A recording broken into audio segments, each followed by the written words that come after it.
17 अगस्त के लिए इसरो का बड़ा प्लान। दबाएंगे असली बटन और टूट जाएगा चंद्रयान-3 दो टुकड़ों में, जिसे देख रूस छोड़िए भारत के खिलाफ षड्यंत्र रचने वाला चीन भी हुआ हैरान। साथियों, रूस अपना लूना 25 को छोड़कर ये सोच रहा होगा कि शायद भारत इससे डर जाएगा, लेकिन इसरो को इससे कोई फर्क नहीं पड़ा, बल्कि उन्होंने तो ट्वीट करके रूस को बधाई दे दी है और कहा है कि चलो चांद पर मिलेंगे। जी हाँ, चंद्रयान-3 इस वक्त चांद की कक्षा में परिक्रमा कर रहा है और अब बड़ी खबर ये है कि आज 16 और 17 अगस्त के दिन इंडियन स्पेस रिसर्च ऑर्गेनाइजेशन हमारे इस बाहुबली स्पेसक्राफ्ट का असली बटन दबाने वाली है, जिससे चंद्रयान-3 के इस चांद की यात्रा में दो बड़े बदलाव होंगे। दरअसल 5 अगस्त के दिन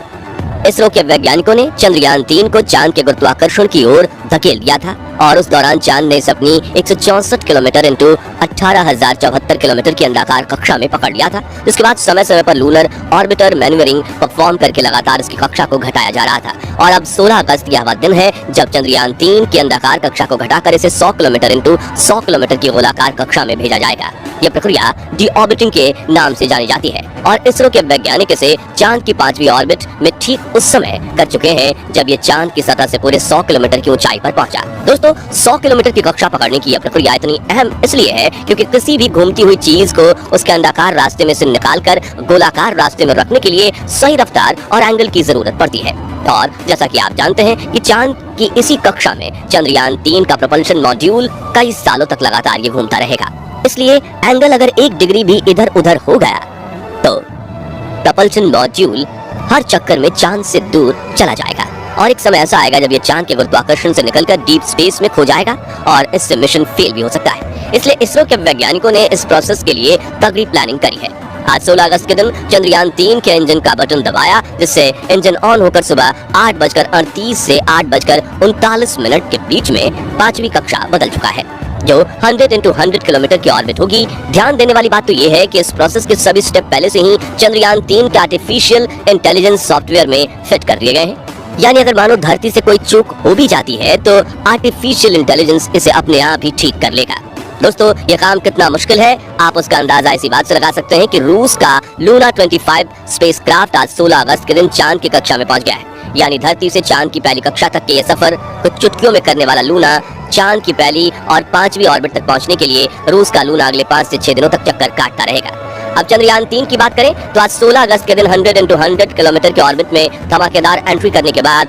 हमारा चंद्रयान इस कक्षा में कुछ दिन आराम से चक्कर लगाएगा, लेकिन इससे पहले 17 अगस्त को इसी कक्षा में चक्कर लगाते हुए चंद्रयान-3 का प्रोपल्शन मॉड्यूल इसके लैंडर मॉड्यूल से अलग होगा। साथियों, इस प्रोसेस को करने के लिए स्पेस क्राफ्ट के दोनों हिस्सों को जोड़ने वाले हुक खोले जाएंगे, जिसके बाद पिछले हिस्से की रफ्तार धीरे धीरे कम की जाएगी ताकि आगे वाला हिस्सा अपनी कक्षा में आगे बढ़ जाए और बिना किसी नुकसान के दोनों हिस्से अलग हो जाएं। इसके बाद चंद्रयान-3 का लैंडर और प्रोपल्शन मॉड्यूल दोनों ही चांद के 100 into 100 किलोमीटर की कक्षा में अलग अलग घूमते रहेंगे। प्रोपल्शन मॉड्यूल तो यहाँ इसी तरह से चक्कर लगाता रहेगा, लेकिन 20 अगस्त के दिन चंद्रयान-3 का विक्रम लैंडर अकेले ही चांद की ऑर्बिट को और कम करके 100 into 30 किलोमीटर की ऑर्बिट पकड़ेगा और जहां से 30 किलोमीटर की ऊंचाई से वो अपनी रफ्तार को धीरे धीरे कम करते हुए चांद की सतह की तरफ बढ़ेगा। बता दें कि इस दौरान पहले तो लैंडर की रफ्तार को बढ़ाकर इसे सतह की तरफ धकेला जाएगा, लेकिन सतह के करीब पहुंचते हुए इसकी रफ्तार को धीरे धीरे कम किया जाएगा, जो काम इसमें लगे लेजर एल्टीमीटर और लेजर डॉपलर वेलोसिमीटर सेंसर्स की मदद से किया जाएगा।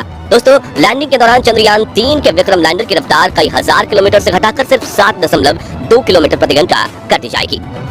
जिससे ये चांद की सतह को छूते ही रफ्तार से आने वाले प्रेशर की वजह से टूटकर बिखर न जाए और चांद की सतह पर सॉफ्ट लैंडिंग कर पाए। इस तरह से अपने सफर में आगे बढ़ते हुए 23 अगस्त के दिन शाम के करीब 5:47 पर चंद्रयान-3 का विक्रम लैंडर चांद की सतह पर कदम रखेगा, जिसके बाद ये अगले एक लूनर दिन यानी कि पृथ्वी के 14 दिनों तक चांद पर एक्सपेरिमेंट करेगा, जिसमें इसकी सहायता इसके अंदर मौजूद 6 टायरों वाला 26 किलो का रोबोट यानी प्रज्ञान रोवर करेगा। जी हाँ, विक्रम लैंडर में चांद की सतह पर ट्रैवल करने के लिए कोई टायर नहीं लगे हैं, बल्कि ये तो सिर्फ एक जगह खड़ा होकर अपना काम करेगा और अपने उपकरणों की मदद से ये डेटा कलेक्ट करेगा, जबकि दूर दराज के इलाकों में डेटा कलेक्ट करने के लिए इसके साथ चांद पर भेजे गए प्रज्ञान रोवर का इस्तेमाल किया जाएगा। दोस्तों, जैसा कि आप जानते हैं कि वैज्ञानिक डेटा के सिवाय कुछ दावा नहीं करते। ऐसे में इसरो के चीफ एस सोमनाथ ने चंद्रयान-3 को लेकर ऐसा दावा कर दिया है जो सुनकर आपका सीना गर्व से चौड़ा हो जाएगा और भारत के दुश्मनों की टेंशन बढ़ जाएगी। दरअसल एक प्रेस कॉन्फ्रेंस में इसरो के प्रमुख एस सोमनाथ ने कहा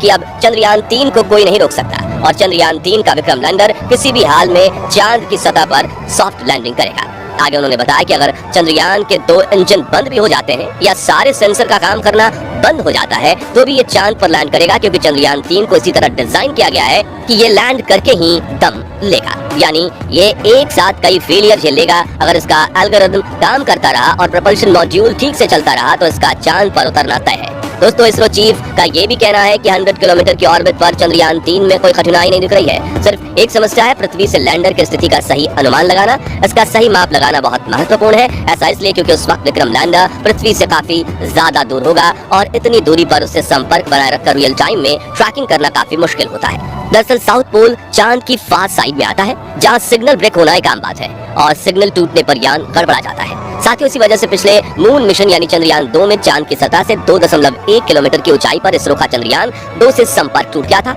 और वो चांद की सतह पर क्रैश लैंड कर गया था। हालांकि इस बार इसरो ने चंद्रयान 3 के लिए एक एक्सपर्ट ब्रेन डिजाइन किया, जहां विक्रम लैंडर के अंदर लगा आर्टिफिशियल इंटेलिजेंस दिमाग यानी सॉफ्टवेयर इतना ज्यादा पावरफुल है कि वो अपने आप ही इसके अंदर लगे सेंसर और चांद के चक्कर लगा रहे चंद्रयान 3 के ऑर्बिटर में मौजूद डेटा को इस्तेमाल करके लैंडिंग के लिए एक सटीक निर्णय ले लेगा। यानी हम ये कह सकते हैं कि इस बार इसरो को कोई माई का लाल भी नहीं रोक सकता और चंद्रयान 3 मिशन की सफलता के चांसेस पूरे 100% है। जबकि चंद्रयान 3 के साथ ही कंपटीशन में भेजे गए रूस के लूना 25 के सफल होने के चांसेस सिर्फ 70% है, जो कि रूसी अंतरिक्ष एजेंसी रोसकॉस्मोस के वैज्ञानिकों ने खुद बताया था। अब जो अंतरिक्षयान शुरुआत से ही 100% सफलता के चांस को लेकर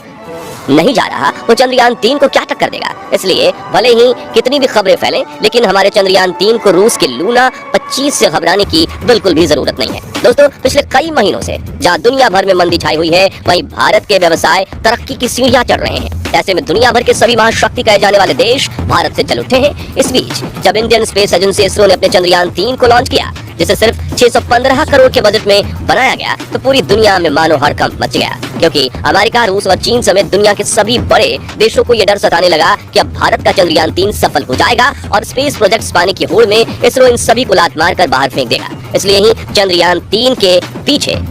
रूस ने भी अपने मून मिशन लूना 25 को लॉन्च कर दिया, जो चंद्रयान 3 से एक दिन पहले यानी 22 अगस्त को दक्षिणी ध्रुव पर उतरने की कोशिश करेगा। ऐसा इसलिए क्योंकि लूना 25 को हड़बड़ी में डायरेक्ट रूट से चांद पर भेजा जा रहा है, जबकि चंद्रयान 3 मजे से अंतरिक्ष की सैर करते हुए वहां पहुंचा है। तो दोस्तों, अगर आप इसरो के इस मेगा मून मिशन को सपोर्ट करते हैं तो जल्द से जल्द कमेंट सेक्शन में जय जवान जय किसान के साथ चंद्रयान भी लिख दीजिए। जी हाँ, जय चंद्रयान लिखना है, ताकि इसरो के वैज्ञानिकों को भी पता चले कि पूरा भारत उनके साथ खड़ा है। और वीडियो पसंद आया हो तो इसे लाइक और शेयर जरूर कीजिए। साथ ही ऐसे कमाल के वीडियोस देखते रहने के लिए हमारे चैनल को सब्सक्राइब करके पास वाली घंटी जरूर बजा दीजिए। धन्यवाद।